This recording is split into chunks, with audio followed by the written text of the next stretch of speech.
Alhamdulillah, pada malam ni dapat kita bersama-sama dalam kuliah maghrib.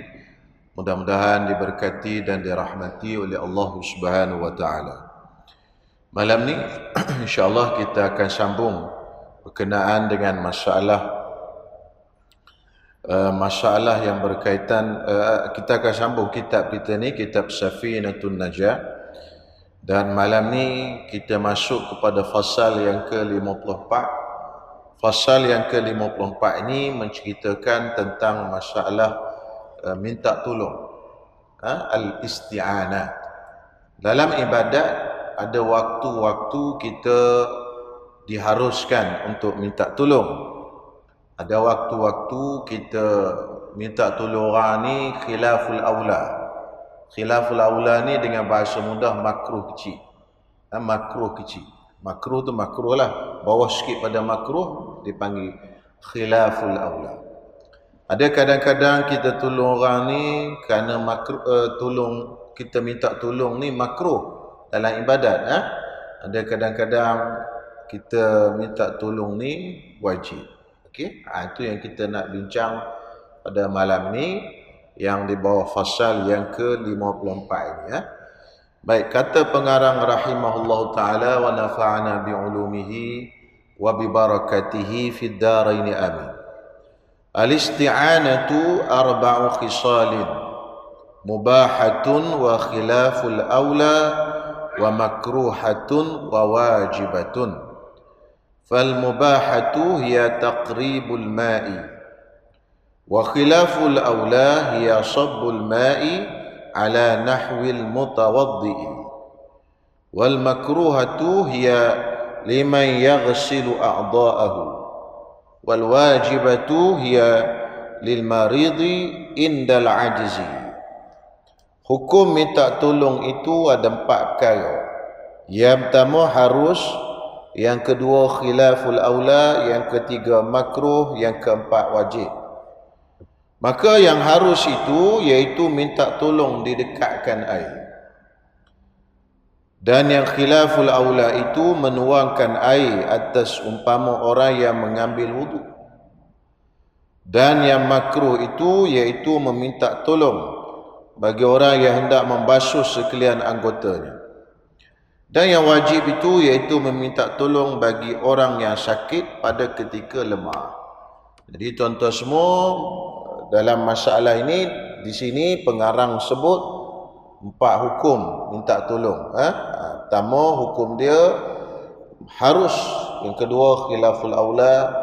Yang ketiga, makruh. Yang keempatnya, hukumnya adalah wajib. Jadi yang kelima ada satu lagi tapi tidak disebut.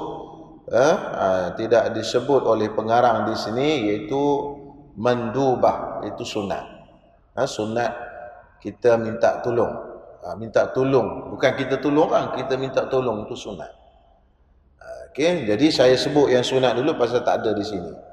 Kalau minta tolong yang sunat itu, kata ulama, ialah apabila kita minta tolong dia buat itu dengan tujuan untuk mengajar dia, nak mendidik dia. Macam seorang guru minta tolong anak-anak muridnya buat begini dengan tujuan untuk mendidik dan mengajar dia. Mengajar dan mendidik supaya ada rasa hormat pada guru, ataupun ajar hukum hakam ataupun sebagainya. Tapi qasad ataupun niatnya adalah untuk mengajar dan mendidik. Maka pada waktu itu kita minta tolong orang tu, kita yang meminta tolong orang tu, hukum kita minta tolong tu adalah sunat. Kenapa? Kerana dengan tujuan untuk mendidik dia.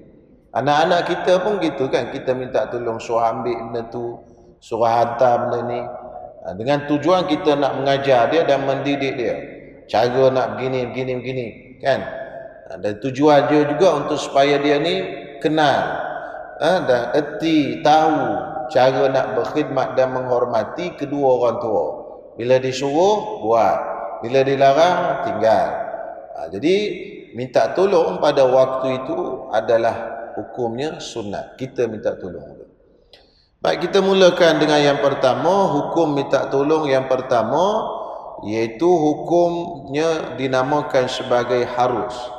Harus ni dia bawa mari contoh kita minta tolong harus di sini iaitu taqribul ma. Kita minta supaya orang bawa datang air. Ataupun contoh yang lain, kita nak berwuduk, kita minta dia bawa mari air. Kita kata, "Mat, kau bawa mari air kat aku nak berwuduk." Kan? Ataupun kita cakap ke anak kita, "Bang, bawa mari air kat ayah nak berwuduk." Anak dia pun bawa lah air satu baldi. Itu dipanggil taqribul ma, bawa mari air. Ataupun yang lain lagi, banyak lagi. Contohnya kita minta supaya bawa mari tanah untuk bertayamum. Kita ni minta anak kita ke siapa-siapa, tolong bawa mari tanah tu, saya nak tayamum. Orang tu pun bawa mari. Minta macam tu hukum dia mubahatun, harus. Harus maknanya tak ada apa-apa masalah, dosa pun tidak, makruh pun tidak, harus. Itu maksudnya.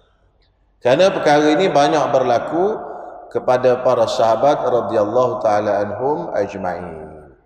Antara contohnya ialah yang diriwayatkan daripada Sayyidina Uthman radhiyallahu taala anhu. Satu hari Sayyidina Uthman da'a biwudu'in, dalam hadis riwayat Imam Bukhari. Da'a biwudu'in, minta supaya orang buat mari wudu. Wudu ni air untuk kita buat wudu. Wudu kalau dibaca waw tu dengan bari atas, maknanya air tu, alat berwudu. Wudu'in. Kalau baca dengan bari depan wudu tu lah kita ambil wudu tu. Wudu dengan wudu ada beza. Syarat ni tuan-tuan semua beza baris pun beza makna. Jadi Sayyidina Uthman pernah tuan-tuan semua, dia kata, "Bawa mari wudu, aku nak berwudu." Lalu Sayyidina Uthman pun berwudu dan tunjuk cara bagaimana yang dia belajar wudu daripada Rasulullah sallallahu alaihi wasallam. Hadis ni masyhur. Hadis Sayyidina Uthman ajar macam mana berwudu. Berlaku juga kepada Sayyidina Ibn Mas'ud radhiyallahu taala anhu, dia juga menjaga air wudu Nabi sallallahu alaihi wasallam dan juga menjaga selipar Nabi sallallahu alaihi wasallam. Jadi kalau Nabi kan apa-apa Nabi minta Ibnu Mas'ud ni bawa air wudu dan bawa selipar dia. Nak pergi ke mana-mana bawa selipar. Tu. Yang jaga selipar Nabi ni nama dia Ibnu Mas'ud. Yang jaga mangkuk Nabi ni, mangkuk pinggang mangkuk ni, nama dia Sayyidina Anas bin Malik. Tu dah tuan-tuan belajar dalam kitab Syama'il, ada mana tugas-tugas khas untuk para sahabat yang berkhidmat dengan Nabi sallallahu alaihi wasallam. Jaga air wudu Ibnu Mas'ud. Jaga mangkuk Anas bin Malik. Jadi tuan-tuan semua, bawa mari air dan sebagainya ni hukum dia adalah harus. Jadi tak ada apa-apa masalah. Bawa mari air, minta bawa mari tanah kan dan sebagainya. Okey? Bawa mari. Kemudian hukum yang kedua nama dia khilaful aula. Khilaful aula ni makruh yang kecil. Ini istilah mudah kita faham untuk orang awam macam kita ni. Kalau orang tanya khilaful aula ni apa benda? Dia hukum ni macam ni, hak larangan ni. Tamu haram. Haram tu paling besar sekali lah. Kalau buat dapat dosa. Dalam haram tu pula pecah dua. Ada dosa kecil, ada dosa besar. Yang kedua bawah pada haram tu nama dia makruh. Makruh. Makruh ni tak berdosa kalau buat, tapi kalau tinggal dapat pahala. Yang bawah pada makruh tu nama dia khilaful aula. Khilaful aula, makruh kecil. Kenapa dipanggil khilaful aula? Tak panggil makruh, tak boleh ke? Sebab ulama usul fiqh dia ada kaedah dia. Kalau dalil macam ni panggilnya makruh. Kalau dalil tak sebut jelas tapi difahami daripada larangan saja, maka dipanggil khilaful aula. Gitu, itu perbahasan ulama usul fiqh lah tuan-tuan semua. Kita tinggalkan untuk dia orang. Nanti kan sebutkan pening pula kita. Jadi tuan-tuan semua khilaful aula, makruh kecil. Apa contoh makruh kecil? Kata dia, ya sabbul ma'i ala nahwil mutawaddi'i. Jirus air ke atas orang yang berwudu. Ataupun orang yang nak mandi wajib, kita jiru air ke atas dia. Kita minta orang tu jiru air kat kita. Bukan kita jiru kat dia. Minta orang jiru air kat kita ketika kita nak berwuduk, ketika kita nak mandi wajib, ketika kita nak mandi sunat dan sebagainya. Jadi minta macam tu hukum dia makruh. Termasuklah minta orang basuh tangan kita. Kalau nak makan kita, mari basuh tangan saya. Kalau orang nak basuh itu lain. Biasanya orang Melayu kita ada ke minta suruh basuh? Tak ada kot Orang nak basuh itu lain. Kita minta suruh basuh. Mari basuh. Hebat sangat dia kot. Jadi tuan-tuan semua, kita minta orang basuh ini hukum dia makruh. Khilaful aula. Kenapa? Karena dia tarafuh. Tarafuh ni bahasa Arab. Melayu apa? Kerana dia melambangkan kebanggaan. Tarafuh ni mana kebanggaan. Sedangkan ibadat ni patutnya kena tunjuk lambang kehinaan dan tawaduk. Kan? Lambang kerendahan. Jadi tak sesuai dengan ibadat kita suruh orang basuh. Jiru. Dia pun jiru. Kita pun basuh. Dia jiru. Jadi tak sesuai. Patutnya kita lah yang jiru sendiri. Sebab apa? Sebab ibadat menunjukkan tanda kerendahan. Kerendahan diri kita kepada Allah Subhanahu Wa Taala.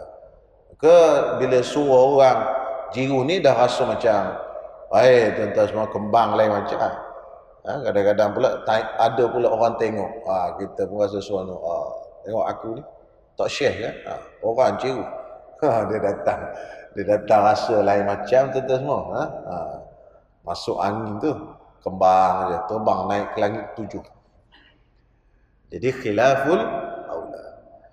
Jadi kenapa? Kerana perkara itu tidak layak dengan orang yang buat ibadat. Selama mana orang yang minta tolong tadi tidak meniatkan untuk mengajar orang yang diminta tolong tadi. Kalau niat mengajar, tadi jadi sunat tadilah. Kan? Kita ada anak murid. Kita nak ajar anak murid kita berkhidmat pada guru. Sebab tuan-tuan semua, kalau dia tak berkhidmat pada guru, macam mana nanti anak murid dia nak ajar berkhidmat pada dia? Macam tu. Sebab tu benda itu diwarisi. Kita tak mengaji kitab. Macam mana nak mengajar kitab? Ni Safinatun Najah ni nipih-nipih macam ni pun kena mengaji, nak mengajar. Bukan boleh mari baca ke degung-degung. Jadi orang yang biasa mengaji dia tahu, lagu lain syarah ni tak sama ni, ni goreng ni. Kan goreng lain, syarah lain tuan-tuan semua. Apa saja tuan-tuan semua. Kita nak buka pondok, kita kena pernah duduk kat pondok lah. Ini kita tak pernah duduk kat pondok, tapi buka pondok itu jadi cacah merbah ini tuan-tuan semua. Buka tahfiz, tapi tak pernah duduk kat tahfiz. Itu jadi pening kepala lah. Jadi akhirnya tuan-tuan semua jadi mengarut habis, buat undang-undang sendiri. Jadi tuan-tuan semua mesti benda tu bersilsilah. Kita pernah duduk kat pondok, baru boleh buka pondok. Bukan sekadar duduk lah, maknanya kita dah belajar sampai alim di pondok, baru buka pondok. Ini tuan-tuan kita tak tahu entah ke mana, ada duit buka pondok itu jadi tak tahu ke mana sekolah, tak melahirkan generasi yang diharapkan tu. Hari ini banyak macam tu. Sebab tu kerajaan mula nak kawal lah benda-benda macam tu.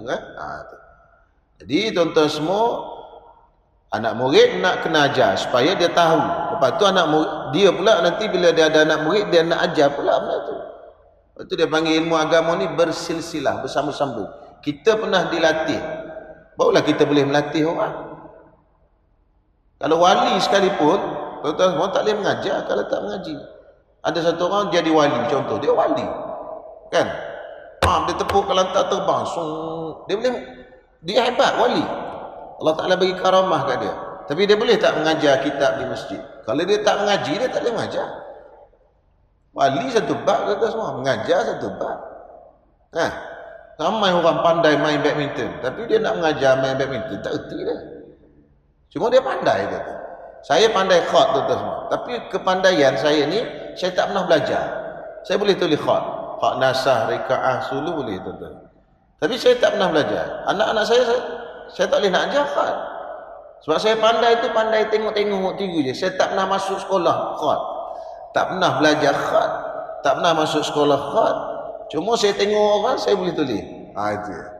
Masuk tanding pernah lah dapat nombor 2 peringkat negeri Kelantan, dua-dua masuk sekolah. Kan?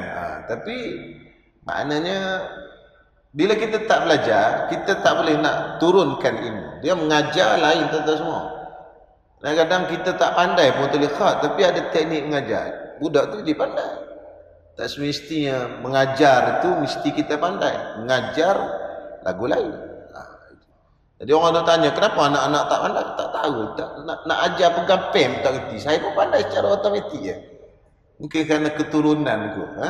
Tok saya pun pandai tulis khat. Saya pun jadi bolehlah tulis. Tapi nak mengajar tak kerti. Baik tuan-tuan semua, itu cerita dia. Jadi masalah kita minta tolong orang jiru hari ni dia panggil khilaful aula. Kemudian ulama bawa satu perbahasan. Perbahasan ini tak apalah. Saya sebut je lah. Benar-benar dah ada. Dia kata adakah berwuduk daripada Hanafiyah. Hanafiyah ni ada dua makna. Satu orang mazhab Hanafi. Yang kedua pahit. Pahit tu dia panggil Hanafiyah. Kenapa tak tahu lah. Mungkin ada kaitan orang mazhab Hanafi ke apa, Allah alam.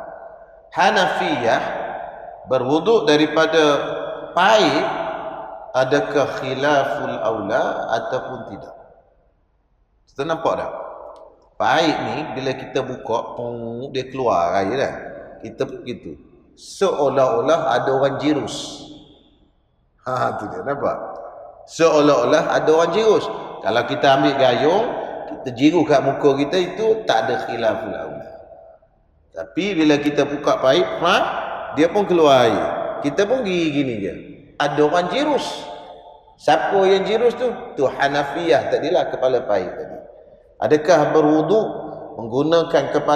menggunakan pahit yang kita banyak ni, adakah termasuk dalam khilaful aula atau tidak?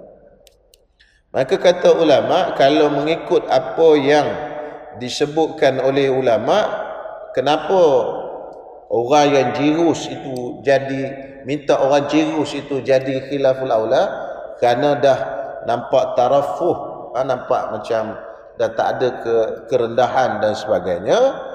Maka dia kata berwuduk dengan kepala pahit pun termasuk khilaful aula. Maknanya guna air di kepahit tu masuk khilaful aula juga. Namun begitu sebahagian ulama mengatakan, dia kata tidak termasuk dalam khilaful aula, kerana kepala pahit itu memang dah disedia begitu. Dia ibarat macam air terjun, kan? Macam air terjun turun daripada atas, kita tak ada. Gitu. Jadi berlaku khilaf ulama. Jadi orang yang macam ulama-ulama atau guru kan, jadi dia tak naklah benda ni untuk dalam khilaf. Maka tuan-tuan semua, dia orang antara yang saya pernah tengok lah tuan-tuan semua, Allah yarham Tok Guru Ni Aziz, dia belajar di India. Saya pernah tengok sekali, dia nak wuduk, dia ambil gayung, dia masuk cedok air daripada kolah, kemudian dia pergi ke tepi, dia berwuduk dengan jirus daripada gayung. Bukan dia celup dalam kolah dan sebagainya tak. Menandakan sebagai nak elakkan daripada benda ni lah, pahit tak guna, tak celup di kolah. Tak celup di kolah tu mungkin kerana dia belajar di India, mungkinlah. Saya pun tak tanya masa dia dulu, mungkin. Kerana mazhab Hanafi, tuan-tuan semua, celup-celup dalam air ni, kalau itu dia jadi mustakmal. Walaupun dua kolah, selama mana dia tak macam laut. Kalau laut baru tak jadi mustakmal. Kalau kolah kita ni dia masih jadi mustakmal lagi. Dalam mazhab Hanafi. Jadi dia tak mustakmal dalam mazhab Hanafi kalau dalam laut, macam laut, sungai besar tu, baru boleh celup. Kalau kolah macam kita ada kolah ni kan, kolah biasa kita buat tu, kalau celup dalam tu masih mustakmal. Kerana dia tak kira-kira banyak lagi. Banyak dia tu banyak macam laut. Banyak macam sungai. Jadi orang mazhab Hanafi dia tak celup lah. Jadi kemudian dia ambil wuduk kat luar. Jadi kalau tuan-tuan nak elak daripada khilaf ni lah, ambil gayung lah, berwuduk kat gayung. Kita jirus dulu. Ala kulli hal tuan-tuan semua, pakai paip pun tak ada masalah. Dia tidaklah kata sampai haram. Cuma khilaful aula, ada yang ulama kata khilaful aula dan ada yang kata tidak khilaful aula. Semua saya bawakan pembahasan ni untuk buka tuan-tuan semua. Kalau orang sebut lepas ni tak ada lagi, tak pernah aku dengar pula khilaful aula ni wuduk kat kepala paip kata dia. Jadi tuan-tuan dengar dah lah ni. Lepas tu tuan-tuan nak buat ke tak buat, itu bab lain lah, dia bukan haram pun. Saya pun wuduk kat kepala paip juga. Kalau mari sini kepala paip je adanya. Kan? Tak ada masalah lah, itu isu kecil je. Cuma nak bagi kita terbuka sikit. Rupanya ada ulama yang sebut perbahasan berwuduk guna kepala paip. Air yang mengalir di paip tu. Okey, habis selesai di situ. Kemudian masalah yang ketiga, hukum yang ketiga makruh. Iaitu dia kata makruh ni kita minta tolong orang membasuh anggota. Basuh anggota. Kita minta tolong orang basuh anggota. Kalau jiru pun dah khilaful aula, basuh dia lebih lagi lah, dia jadi makruh. Contohnya lah tuan-tuan semua, kita nak wuduk ni kita panggil mai. Basuh muka. Orang pun jiru muka, gosok muka kita. Kan? Hebat benar tuan-tuan semua. Basuh tangan pula. Ulur tangan je. Orang pun jiru basuh tangan kita. Lepas tu sapu kepala. Lepas tu basuh kaki. Orang mau basuh kaki. Itu nama dia makruh. Lepas tu dia kata cium kaki aku. Itu haram. So cium pula kaki dia. Apa dah. Jadi tuan-tuan semua tak boleh lah cium kaki. Kalau cium saja tu boleh tahan lagi. Cium macam bentuk sujud. Itu boleh jadi haram lah. Jadi ala kulli hal tuan-tuan semua, maknanya kita minta orang basuh anggota kita ni makruh. Kenapa tuan-tuan semua? Kerana dia tidak sesuai dengan ibadat. Kerana ibadat ni lambang kehinaan. Sebab itu bila kita nak semayang pun sekali, Imam Ghazali kata berdirilah ketika nak semayang tu dalam keadaan tazallul. Tazallul tu hina. Rasa kita ni hina depan Allah SWT. Kemudian tundukkan kepala kamu. Tunduk kepala ke bawah. Yang duk angkat gitu nampak macam sombong. Tunduklah. Kan? Macam kita masuk kena panggil kat bos. Salah kerja tuan-tuan kan. Bos panggil masuk bilik. Diri tunduk muka lah. Ya bos, ya bos. Jadi tuan-tuan semua, kita di hadapan Allah Subhanahu Wa Taala, kata Imam Ghazali dalam kitab Ihya Ulumuddin, diri tunduk kepala. Dan angkat kepala tunduk. Tengok ke tempat sujud. Lambang tazallul. Tazallul maknanya kehinaan. Jadi kalau kita suruh orang basuh tangan kita, basuh muka kita, basuh kaki kita, tak ada dah lambang tazallul. Sebagai lambang menghina, kehinaan di hadapan Allah Subhanahu Wa Taala. Itu dah jadi takabbur dan sebagainya. Tetapi kalau dia suruh basuh tadi dan dalam masa yang sama ada takabbur dalam hati, dia jadi haram, bukan makruh lagi, haram. Kan? Sombong. Hebat aku ni. Aku ni lebih pada orang lain berlaku. Dalam kampung ni mana ada orang lain basuh muka. Aku seorang je. Anak murid ramai yang tak pakai basuh muka berlaku. Kan? Jadi dia dah rasa sombong. Bila ada sombong tadi, dia jadi haram. Haram bukan sebab basuh tu. Basuh tu asalnya makruh. Tapi haram sebab sombong tadi. Jangan tuan-tuan semua. Syaitan ni dia pang sekejap je. Dia datang tuan-tuan semua, habis. Dan yang keempat, hukum yang keempat, al-wajibatu, iaitu wajib. Minta tolong ni wajib. Bila wajib kita minta tolong? Ketika mana kita ni sakit dan tak mampu kita nak berwuduk, tak mampu kita nak ambil air wuduk, nak tayamum dan sebagainya. Maka pada waktu itu wajib dia minta tolong orang walaupun terpaksa bayar upah. Walaupun terpaksa bayar upah. Contoh tuan-tuan semua, kita nak semayang, nak ambil wuduk tak boleh. badan kita dah tak boleh bergerak. Nak bawa air wuduk lagilah tak boleh. Tetapi kita ada duit, maka kita wajib minta tolong walaupun terpaksa bayar upah. Dengan syarat kita mampu upah tadi, dan upah tadi tidaklah melampaui batas. Kan? Mana standard orang ramai lah. Biasanya standard orang minta upah basuh, ambil wuduk dan basuh tangan dan sebagainya ni, basuh anggota ni berapa biasanya dengan zaman sekarang ni? Katakanlah orang ni minta upah 300.5 kan sebulan, ataupun 500.5 sebulan, 5 waktu semayang. Dia datang sapu, basuh balik dia. Katakanlah 500.5 kan, ataupun 600. Mana macam orang ramai-ramai. Orang yang kita nak upah tu pun dia minta 600 juga. Maka wajib. Kita ada duit, kita wajib. Tuan-tuan semua, wajib.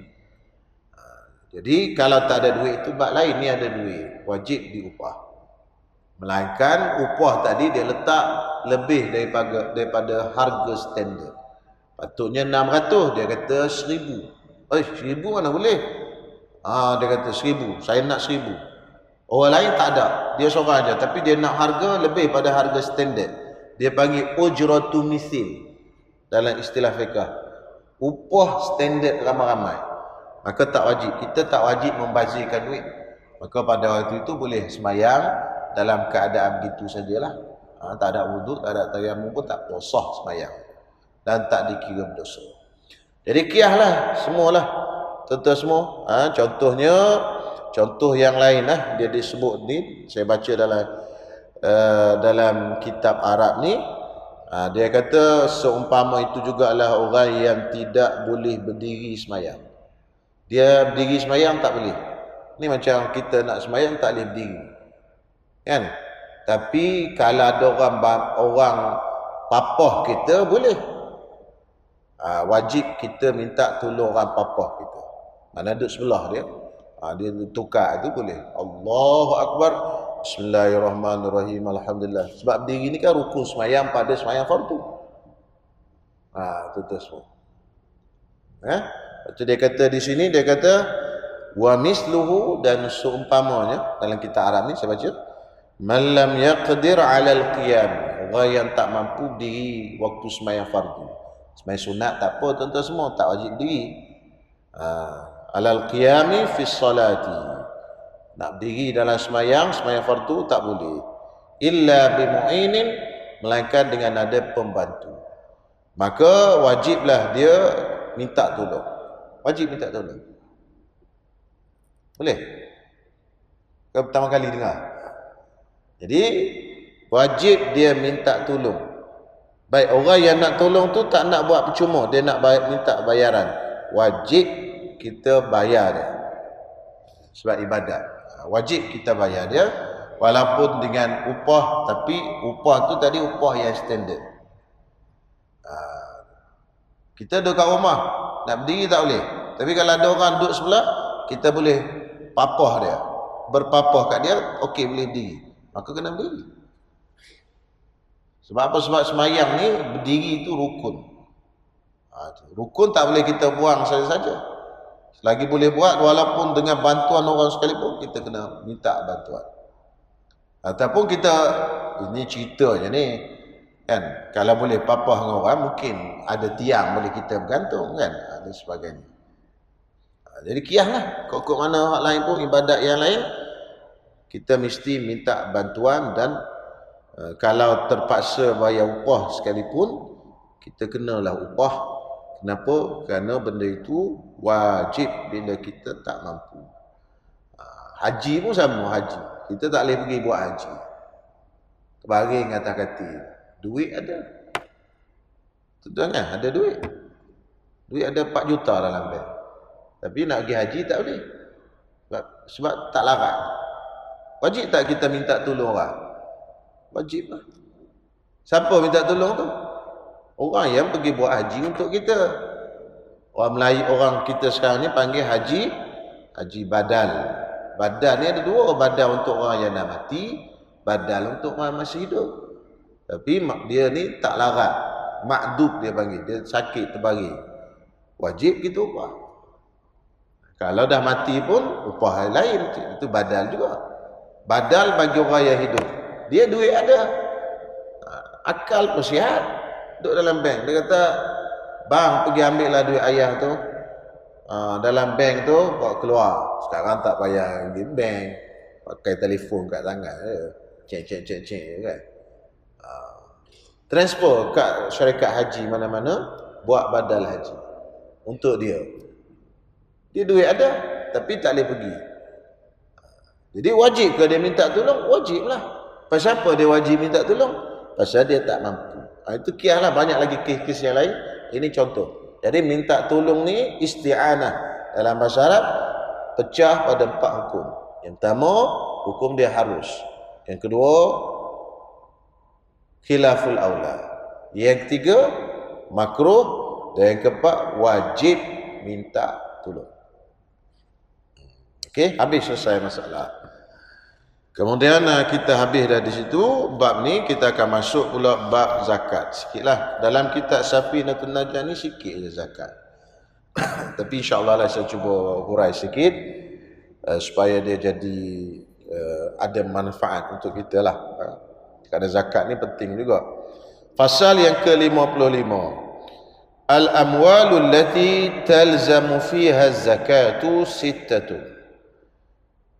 sittatu anwa'in.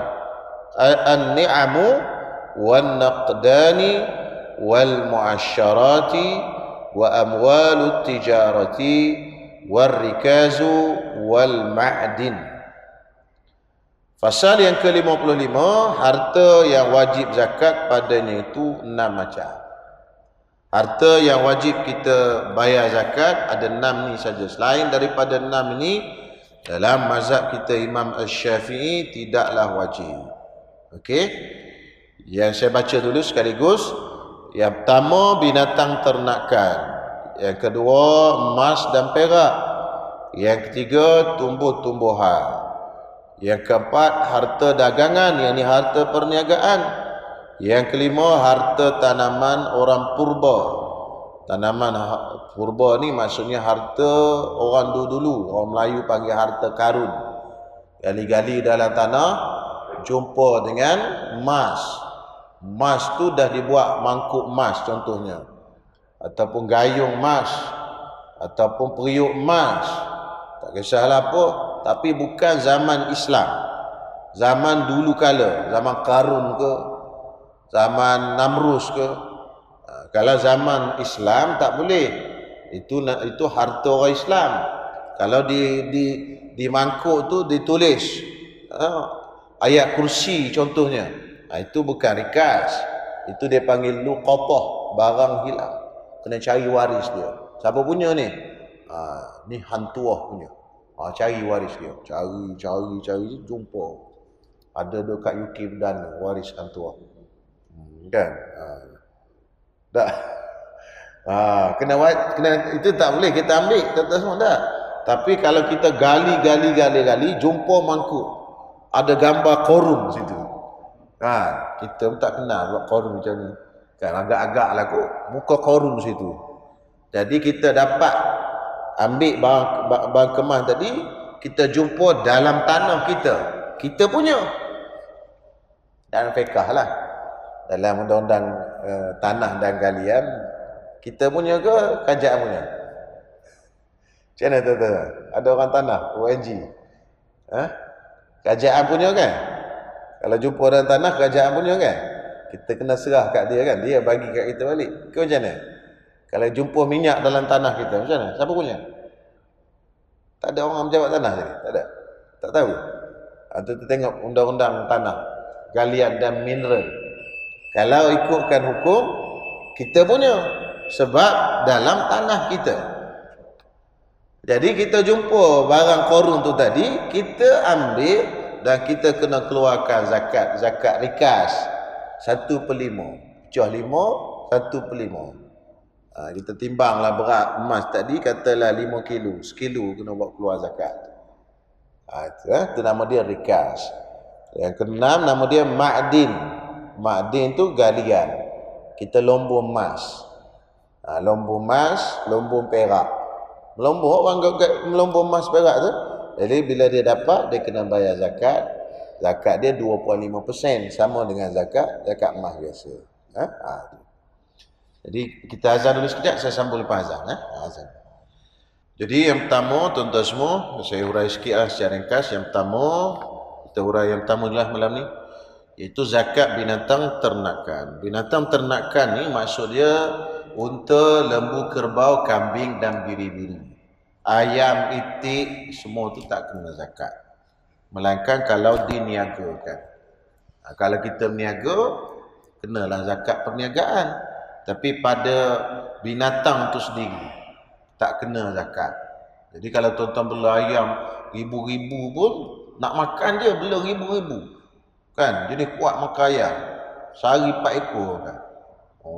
Jadi tuan-tuan terpaksa bela lah. Buka reban ayam tuan-tuan semua.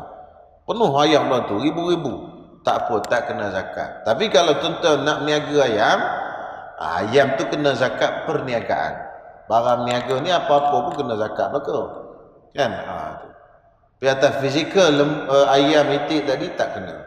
Yang kenanya ialah binatang ternakan. Itu 5. Unta, lembu, kerbau, kambing dan biri-biri. Rusa tak kena zakat. Apa lagi? Arnab tak kena zakat. Apa lagi? Selain pada 5 itulah tak kena zakat.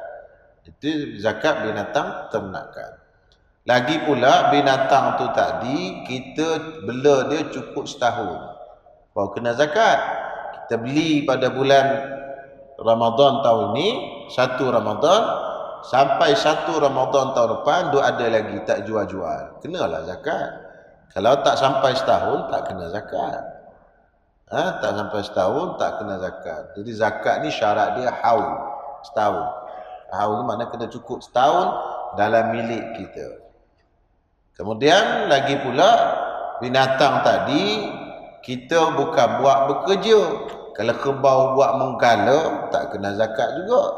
Kerbau ada cukup dah puluh-puluh ekor tu kan, tapi kita tak buat kita buat dia bekerja, tak kena zakat juga. Dan syarat yang penting sekali iaitu dia ini dibela di padang. Padang betul-betul semua, padang luas. Adapun kalau dia diberi makan umpan. Umpan, orang tak panggil umpan dah. Umpan ni burung. Dedak. Beri makan dedak, maka tak wajib zakat. Sebab kita kena keluar kos. Jadi tuan-tuan semua, banyak orang bela lembu, kambing, kerbau ni dia bagi dedak kan. Jadi banyaknya tak kena zakat lah kalau bela untuk makan. Melainkan bela untuk perniagaan. Perniagaan kena zakat perniagaan. Jadi tuan-tuan bukan asal ada lembu je kena zakat dah. Lembu tuan-tuan bela banyak, tuan-tuan bagi makan, maka tak kena zakat. Walaupun makan tu rumput. Walaupun tak beli pun rumput. Tapi tak beli pun kena pergi potong kan. Orang Kelantan panggil ceruk. Ceruk. Itu bahasa Kelantan, kena pergi ceruk rumput. Potong balik bagi makan. Yang jenis bagi makan ni tak kena zakat. Itulah secara ringkasnya. Sebab orang duk pening, kau bela lembu kena zakat pula member baru bela 5 ekor.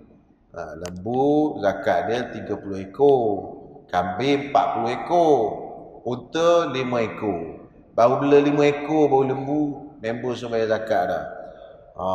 Bayar kat siapa? Bayar kat aku tu dia.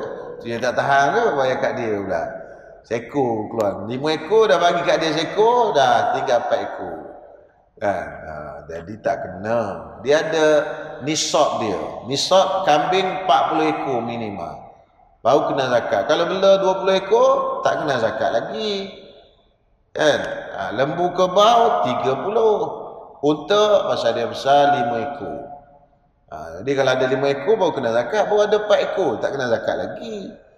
Itu kan tuan-tuan semua, jangan salah faham lah. Sebab ramai orang duk pasuk hok bela-bela kat kampung, bayar zakat kata dia. Bayar zakat apa? Lepas tu kalau jual jual pun tak kena zakat lagi. Sebab apa? Sebab dia bukan harta perniagaan, melainkan masa kita beli itu niat nak jual, itu lain. Kita beli asal nak bela, dia tak jadi harta perniagaan. Lepas tu dah rasa macam nak jual, dia pun jual. Jual duit tadi tak kena bayar zakat, melainkan duit itu tadi duduk dalam simpanan kita selama setahun. Jadi zakat simpanan lah. Zakat perniagaan dia barang berniaga. Nanti insya-Allah bulan depan lah kita sebut. Contohnya kita beli beg macam ni. Kan? Beg ni kita beli 20,000 beg.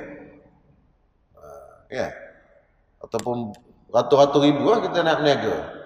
Kita masa kita beli tu memang kita niat nak jual. Kan? Dah PKP, mana ada orang pakai beg? Mana PKP orang tak pakai beg. Orang pakai emas. Jadi kita pun dah simpan dalam store cukup setahun. Cukup setahun tu barang dia panggil barang perniagaan. Barang ini kena nilaikan.